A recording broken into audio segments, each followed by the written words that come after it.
Bago umalingaw-ngaw ang mga putok ng baril sa Senado, narinig muna ang pagbarena sa pader ng Senado.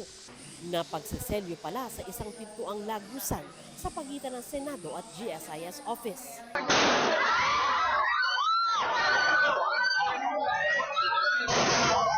Ang tensyong naganap sa mataas na kapulungan, bakas pa ng unang masilip ng ilang senador na nasa loob pa ng Senado matapos humupa ang gulo.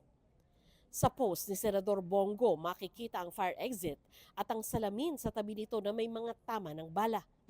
Sinilip din ito ni De La Rosa batay sa post ng kanyang abogado, kasama niya si Senate Sergeant-at-Arms Mau Aplasca at Senate Secretary Mark Leandro Mendoza, bagamat hindi malinaw kung anong oras ito kinunan. Natakpan na ang mga salaming na butas ng mga bala at nakasarado na rin ang pinto ng fire exit kung saan narinig ang mga putok ng baril. 32 bala ang pinaputok ayon niya sa dokumentong nakuha ng GMA News.